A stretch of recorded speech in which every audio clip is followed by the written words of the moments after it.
Allô tout le monde, je vous retrouve, on est samedi soir pour un petit vlog récap des 2-3 derniers jours. Je voulais quand même vous montrer un petit peu qu'est-ce que j'ai pu faire. Ceux qui suivent les vidéos assidûment, vous avez vu quelques petits projets. Je vais quand même vous en parler. J'ai un beau petit point lecture à vous faire. Je vais commencer par ça d'ailleurs, puisque j'ai terminé ma petite romance Chipette Quétaine de Noël, qui est mon boss, sa famille cinglée, mon Noël pourri et moi. Et contre toute attente, j'ai beaucoup aimé. J'ai beaucoup aimé ce petit livre-là. J'ai trouvé ça super léger à lire. Ça reste des personnages super kitsch. Une histoire assez prévisible et quétaine. Mais j'ai bien aimé. Ça met dans l'ambiance. On nous parle de sapins, de guirlandes, d'activités de Noël à tout va. C'est parfait pour la saison. T'as pas besoin d'un cerveau pour lire ça non plus, là. Ça se lit tout seul. J'ai bien aimé cette petite romance de Noël-là, tellement que j'en ai acheté 2 autres que je vais vous montrer plus tard.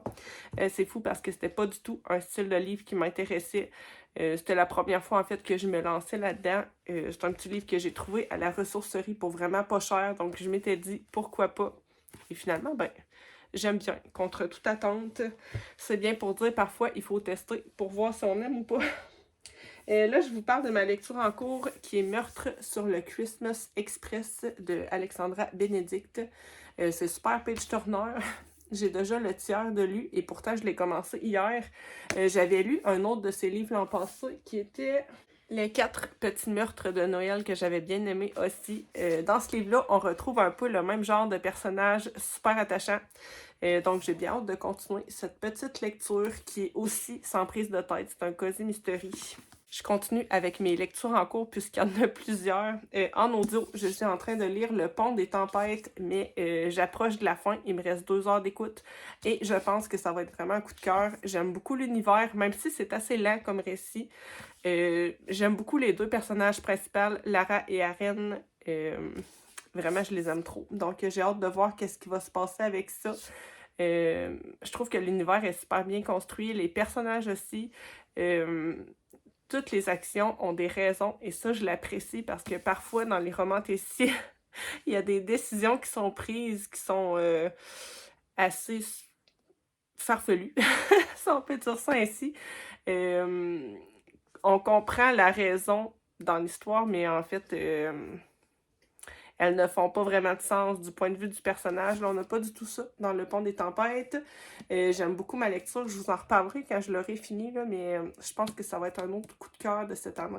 Je termine dans mes encours avec le roman Maudit de Franck Tillier. Ça aussi, ça tire à sa fin puisqu'il y a 24 chapitres. Un chapitre par jour et qu'on est déjà le 20 à l'heure où je vous parle. J'aime toujours bien, mais là, je dois avouer que je trouve que c'est un peu redondant. Puisqu'il y a un élément qui se répète à chaque chapitre qui forme le récit, là, c'est normal, mais là, je dois avouer que j'ai hâte d'avoir la fin. Je commence à trouver que ça tourne un peu en rond. J'aime bien quand même, mais je suis pas déçue, mais j'ai hâte d'avoir le mot final. Je vous parle de mes 2 petits craquages livresques. Hier, j'ai été avec mon chum magasiner. On avait quelques petites emplettes de Noël à faire de dernière minute. Donc, puisque c'était la dernière journée d'école des enfants avant les vacances de Noël, on en a profité. Là, j'ai craqué sur Merry Bloody Christmas. Il me tentait trop, j'adore la couverture. Et quand j'ai lu le pitch à l'arrière, ça m'a fait un peu penser au livre Agatha Raisin. Je sais pas si vous connaissez, inspiré des livres Agatha Christie. Ça m'a fait penser à ça. Peut-être que je me trompe, je le découvrirai en le lisant, mais il me tentait beaucoup. Et j'ai pris The Holidays. J'ai vu plein de retours super positifs sur ce livre-là, donc je verrai pour le découvrir. Je pense que c'est les prochains que je vais lire là, après le Christmas Express. Donc voilà, peut-être que je commencerai par Holidays, puisque l'autre aussi c'est un Cozy Mystery, et ça aussi c'est un peu dans le même genre. Donc peut-être que je couperai entre les deux avec une petite romance kitsch. Donc voilà pour mes achats. Si vous les avez lus, n'hésitez pas à me le dire. Si vous êtes tombé dans le panneau comme moi avec les romances de Noël, dites-moi-le aussi. Je sais qu'on est plusieurs à en lire. Moi, c'était pas un genre du tout qui m'intéressait, puisque tout ce qui est contemporain, en général, j'aime pas. Mais là, il faut croire que la magie de Noël s'est emparée de moi. Pour terminer avec la lecture, je vous montre un autre petit achat qui n'est pas un livre, mais qui va bien me servir puisque j'ai acheté un petit tampon comme ça, avec décrit dessus « Livre déjà lu ». Ça va bien me servir puisque, principalement pour ma collection de livres Agatha Christie, les livres sont tous pareils et c'est vrai que les histoires se ressemblent un peu toutes. Là, j'en ai 75 puisque moi, j'avais l'abonnement Hachette qui fait que je reçois 4 livres par mois. J'en ai lu à peu près une douzaine. Mais de mémoire comme ça, j'ai pas tous les titres en mémoire. Et moi, ma manière de fonctionner pour savoir ceux que j'avais lus et ceux que j'avais non lus, c'est que je mettais un petit post-it dans tous ceux qui étaient non lus. Sauf que là, j'ai des petites mains à la maison qui enlèvent mes post-it. Donc là, j'étais toujours perdue à savoir lesquels j'avais lus, lesquels j'avais pas lus. Donc, c'est pour ça que j'ai acheté ça. À chaque fois que je vais terminer un livre, je vais étamper dedans que je l'ai lu. Donc, il n'y aura pas de mystère. Si jamais vous vous posez la question là, par rapport à la revente de livres ou... Moi, ça me dérange pas parce que je revends jamais mes livres. Quand je me débarrasse de livres, soit je les mets en boîte à livres, soit je les donne à la ressourcerie, ou soit je les donne à quelqu'un, mais je les revends jamais. Donc, ça me dérange pas de mettre ma petite étampe livre lu, et en plus, c'est super satisfaisant quand t'as fini un livre de l'étamper. Donc voilà, c'est mon petit côté bébé Lala, mais j'aime trop. Là, vous entendez sûrement mon chum parler à l'arrière. Je suis désolée. Le film de soir, c'est le seul moment que j'ai eu dans les derniers jours. Donc, voilà. Je vais continuer avec les petits projets que j'ai faits ces derniers temps. Vous avez peut-être vu, j'ai sorti une vidéo où j'ai fait toutes mes cartes de Noël. Donc, si ça vous intéresse de les voir plus en détail et de savoir comment je les ai faites, la vidéo est dispo sur la chaîne. Autre petit projet que j'ai fait et dont la vidéo est disponible, c'est des petits casse-noisettes de Noël. On en a tous fait un avec les enfants, c'était vraiment le fun. Ça, c'est le mien. Si vous voulez voir les petites créations des enfants, la vidéo est dispo aussi. Sinon, j'ai fait un autre dessin. Je vais essayer de maintenir mon objectif d'en faire un par semaine. Là, cette fois-ci, j'ai essayé de dessiner mon père quand il était jeune. Je trouve que je me suis quand même assez bien débrouillée, même si c'est pas si ressemblant que ça. C'est pas évident quand même. Là, vous avez un petit reflet, là, mais... j'étais assez contente, là. C'était la première fois que je dessinais un adulte.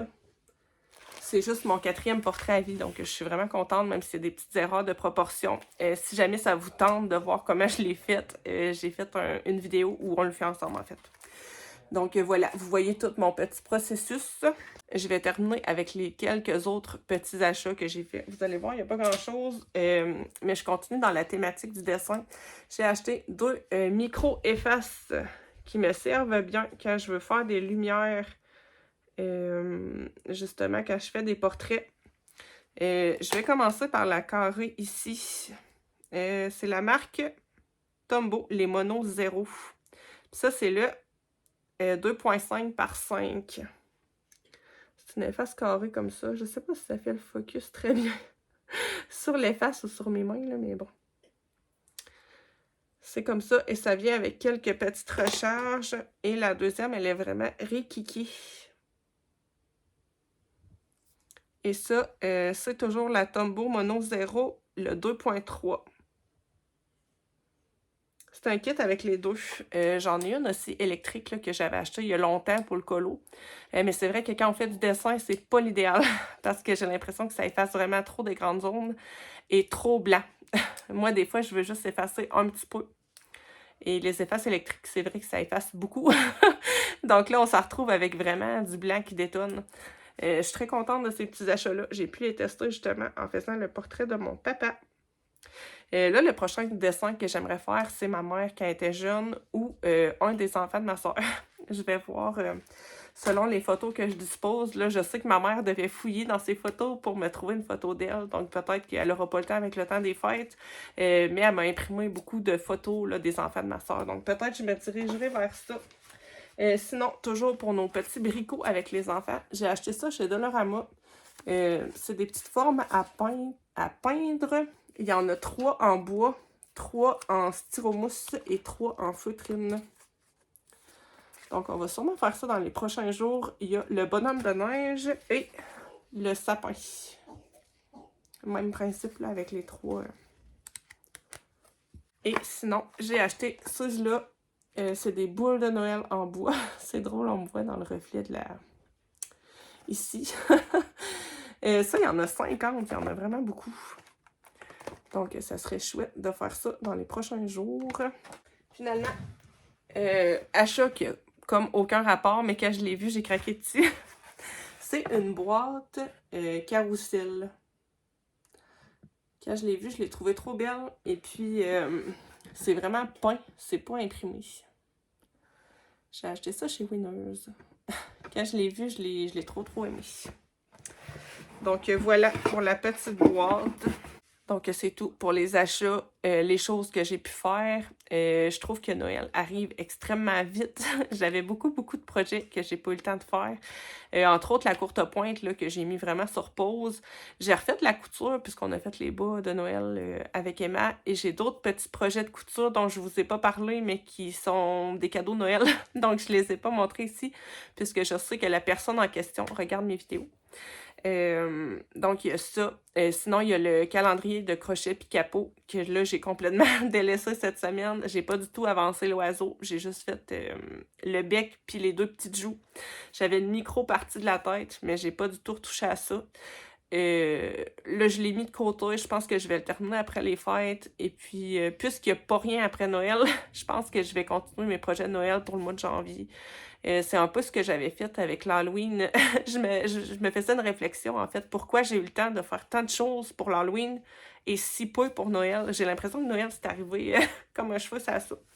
En fait, c'est que l'Halloween, j'ai commencé fin août. Fin août, mes projets d'Halloween. Et jusqu'au 15 novembre. Donc, l'Halloween a été vraiment très long. Et pour Noël, j'ai commencé à partir du 15 novembre. Donc, ça a été court. Donc, c'est pour ça que je pense que je vais prendre le mois de janvier pour extensionner mes projets de Noël. Moi, ça me dérange pas là, de continuer ça. Je vais être contente l'année prochaine d'ouvrir mes choses et d'avoir plein de... tu sais, ma courte pointe de Noël que je vais pouvoir utiliser, tout ça. Donc, c'est ça. Les projets, je pense que les 2 derniers projets Picapo qui me restent à faire, je vais les faire plus en janvier. Même chose pour la courte pointe, là. Je pense que je vais continuer après Noël. Malgré tout, je peux pas me plaindre, là. Je profite pleinement de Noël. Donc, voilà, c'est juste moi qui ai trop des grandes ambitions. Sinon, je voulais vous montrer, il va y avoir quelques clips pour conclure ce vlog qui va être vraiment tout court. Là, ce soir, j'ai pas eu le temps de filmer plus que ça. En fait, après-midi, j'ai été faire un petit tour chez mon grand-papa et il m'a donné, en fait, c'est sa conjointe là, qui m'a donné un petit train de Noël pour mettre dans un village ou sous un sapin de Noël. J'étais super contente qu'elle me donne ça. Elle avait commandé ça dans le catalogue Sears à l'époque. Donc, ça fait vraiment longtemps, ça remonte. Moi, quand j'étais petite, il y avait des gros catalogues qu'on feuilletait avant Noël, puis on faisait notre liste de cadeaux en fonction de ça. Ça me rend super nostalgique de penser à ça. Ça n'existe plus à cette heure. Donc, voilà, je vais vous laisser sur des clips de ce petit train-là. Je sais pas où est-ce que je vais le mettre, puisque cette année, j'ai mis mon village de Noël dans ma cuisine et c'est un peu comme une étagère. Donc, je peux pas mettre le train là, c'est sûr, mais l'année prochaine, je vais y trouver une place. Donc, c'est tout pour la vidéo d'aujourd'hui. Moi, je vous envoie des bisous et on se dit à demain pour un prochain Vlogmas.